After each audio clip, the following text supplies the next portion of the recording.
जैसे कि आज हम लोग मना रहे हैं अंतर्राष्ट्रीय मर्यादा पूर्ण कार्य दिवस, तो हम लोग यहाँ पे सब इसलिए एक जगह पे इकट्ठा हुए हैं कि जितने भी हम घरेलू कामगार हैं, सरकार तो हमको कामगार मानती ही नहीं है, तो हम कैसे मर्यादा पूर्ण कार्य दिवस मनाएं।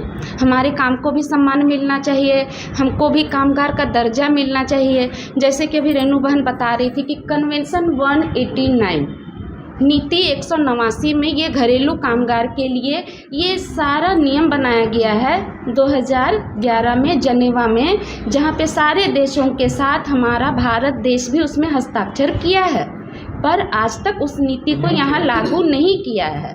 उस नीति में है केवल घरेलू कामगार के लिए ही कि हमारे काम को सम्मान मिले, हमें भी उचित वेतन मिले, हमें साप्ताहिक छुट्टी मिले, जो हर कामगार का अधिकार होता है वो सब हमें भी मिले। हमारे जहाँ हम काम करने जाते हैं उस जगह को कार्यस्थल का दर्जा दिया जाए। हम जिसके घर में काम करते हैं उस जगह को हमारे लिए कार्यस्थल का दर्जा दिया जाए। तो ये सारा चीज़ उसमें है, नीति 189 जिसको हम लोग कन्वेंशन 189 बोल रहे हैं। तो ये सारा चीज़ उसमें, यदि जिस दिन ये सारा चीज़ हमको मिल जाता है ना, तो उस दिन हम ये मर्यादा पूर्ण कार्य दिवस को बोलेंगे कि सफल हुआ है। ये हम मनाते ही हैं क्योंकि हम भी कामगार हैं, पर ना तो सरकार हमें कामगार मानती है, ना तो जिसके हम काम करते हैं वो हमें कामगार मानते हैं। श्रम विभाग या श्रम मंत्री से इस बारे में कुछ बात हुई थी? कितने लोग आपके साथ जुड़े हुए हैं? सबसे पहले ये बताइए कि कितने कामगार लोग हैं जो आपके साथ जुड़े हुए हैं? कामगार की संख्या तो हमारे साथ बहुत है। अभी यहाँ पे हम लोग 3 संगठन के लोग, कुछ लोग ही यहाँ पे आए हुए हैं, नहीं तो हमारी संख्या बहुत है। जितने भी घरेलू कामगार, आपके यहाँ 4000 है, हमारे यहाँ 4 से 5000 है, मतलब हर संगठन में अलग अलग है। तभी वो पूरा हम तय नहीं किए हैं कि हमारे पास कितनी संख्या है। रांची के ही बता रहे हैं। हाँ, यहाँ पर जैसे दीदी बता रही है कि यहाँ अलग अलग संगठन से है, जबकि सब अलग अलग लगभग हमारे पास 10-12 हज़ार है लगभग। अभी उतने रजिस्टर्ड हैं। 8 से 10 हज़ार के बीच में अनुमान लगाया तो बहुत है, बहुत है, तो बहुत है। वो लाखों से ऊपर ही होंगे, 3 लाख से ऊपर उनका लाखों से ऊपर चला जाएगा, संख्या उनका लाखों से ऊपर चला जाएगा। लेकिन रजिस्टर्ड अभी हम 8 से 10 हज़ार के बीच में ही हुए हैं।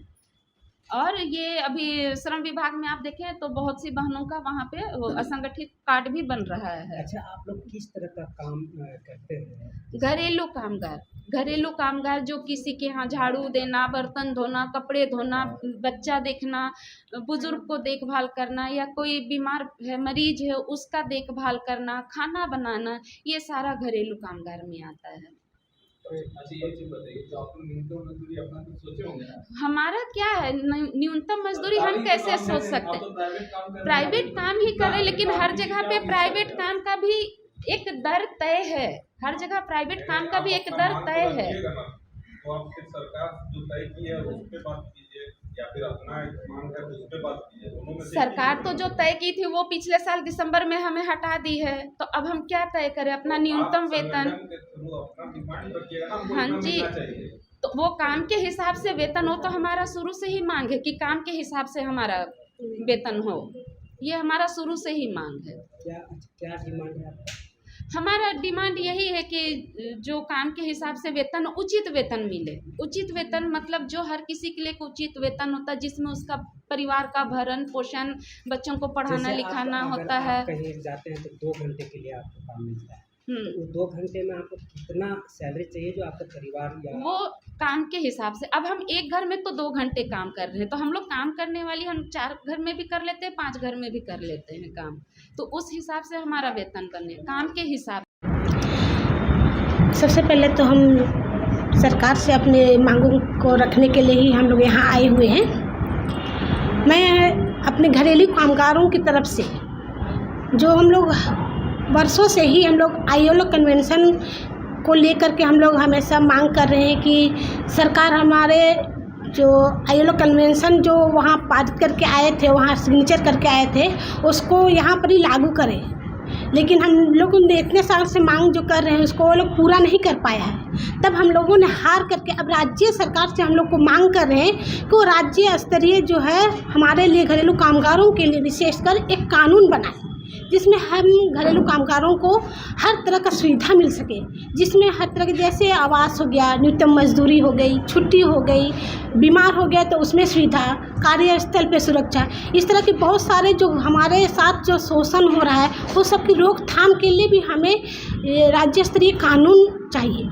क्योंकि आज हम देख रहे हैं कि हर जगह हमारे घरेलू कामगारों के साथ अन्याय होता है, सही समय पर वेतन नहीं मिलता है और तरह के हमारे घरेलू कामगार बहनें जो समस्याओं से जूझती हैं, तो हमारे सुनने वाला कौन है? हम लोग कहीं जाते हैं तो हमारी बातों को कोई सुनता नहीं है। आप लोग सरकार में कहीं लिख करके दिए हैं इसका? हम लोग बार बार ये चीज़ को हम लोग सरकार से डिमांड कर रहे हैं। हम लोग हर सांसद लोग हो गए उनको भी हम लोग मेमोरेंडम दे चुके हैं कि हमारे लिए जो है एक राज्य स्तरीय कानून बनाया जाए, लेकिन हमारी बातों को सब अनदेखा कर रहे हैं। तब हम लोगों ने फिर एक बार सोच रहे हैं कि प्रेस वार्ता के द्वारा हम लोग अब मीडिया के द्वारा हम लोग सरकार के कानून में इस चीज़ को डालें कि हम लोगों के लिए ये कानून बनाएं ताकि हमारे घरेलू कामगारों को सुविधा मिले, उनको सुरक्षा मिले, उनको जो अधिकार मिलना चाहिए सही रूप में मिलता नहीं है। ये मांग के हार गई है। तो हम लोग जब हार गए तो हम लोग फिर एक बार आंदोलन करना चाहते हैं कि हम लोगों को भी एक कानून बनाएं और हमारे लोगों को इसका सुविधा दें। कब से आंदोलन करने के लिए आप लोग सोच रहे हैं? हम लोगों तो 2008 से ही आंदोलन शुरू किया हुआ है। ILO कन्वेंशन को लेकर के हम लोग 2008 से ही मांग कर रहे हैं कि भारत सरकार जो जनेवा में जा करके जो हस्ताक्षर करके आया है तो उस कानून को यहाँ लागू करें, लेकिन सरकार के कान में अभी तक जू नहीं रेंग रहा है। हम लोग बार बार उनको हस्ताक्षर करके क्या बोलते पोस्ट कार्ड वो भी भेजे हुए हैं। हमारे पूरे झारखंड से हम लोग हमेशा भेजते आए हैं उनको पोस्ट कार्ड कि यहाँ पर जो है ILO कन्वेंशन को लागू करें। आमतौर पर देखा जाता है कि काम के समय में बहुत सारी ऐसी घटनाएं घटी, बलात्कार तरह का भी वर्क हो जाता है। इस पर संस्था क्या करती है? सरकार नहीं कर रही है। संस्था तो हम लोग हमेशा प्रयास करते हैं कि उनको न्याय मिले, लेकिन हमारी बातों को न्याय रखने के लिए भी हम लोग को कानून का सहारा लेना ही पड़ता है। लेकिन कानून के पास जाते हैं तो हमारी कानून बात ही नहीं सुनते, क्योंकि हमारे लिए कोई लॉ ही नहीं है, कोई कानून ही नहीं है। तो हमारी बातों को सुनेगा कौन? जब तक हमारे लिए कानून नहीं रहेगा तो हमारी बातों को सुनेगा कौन? देखिए मजदूरों के लिए, कंस्ट्रक्शन वर्कर के लिए भी है कानून, लेकिन हमारे जो डोमेस्टिक वर्कर्स के लिए कहाँ कानून है? किस तरह का कानून आप चाहते हैं? कानून वही है ना कि हमारे घरेलू कामगार हैं उनको सुविधा मिले, काम में जहाँ कार्य करती हैं वहाँ पर उनको सुरक्षा मिले, उनको मर्यादापूर्ण काम के रूप में एक कामगार समझा जाए, उनको हाँ ये एक कामगार है, उनको इज्जत मिलना चाहिए, उनको जो पैसा जो समय पे मिलना चाहिए, जो उचित मजदूरी है वो मिलना चाहिए, उनको सुरक्षा मिलना चाहिए। अगर कार्यस्थल पे कुछ हो जाता है तो उसका कोई रिस्क नहीं लेता है। तो उसके लिए अगर कुछ होता है, घटना घटती है तो क्रिमिनल एक्ट है, आपका डोमेस्टिक एक्ट है, तो उसमें आप लोग केस क्यों नहीं करते? क्यों नहीं करते हैं? एकदम जरूर करते हैं, लेकिन सुनता ही वही ना कह रहे हैं कि कोई सुनेगा तभी तो हम लोग करेंगे। तो बहुत देर तक बहुत दौड़ना पड़ता है, हर जगह पैसे का काम होता है। हमारे लिए हम एक डोमेस्टिक वर्कर हैं, हमारी कमाई कितनी होती है? बहुत कम। तो हम उसमें वकील कर सकते हैं क्या? हम अपने परिवार तो चलाना मुश्किल हो जाता है, तो हम उसमें वकील क्या कर सकते हैं और कैसे हम लड़ाई करेंगे? हमारे लिए कोई जाते हैं पुलिस अधिकारी के पास तो हमारी बात उनको बोल देता है, वो लोग दबा देते हैं कोई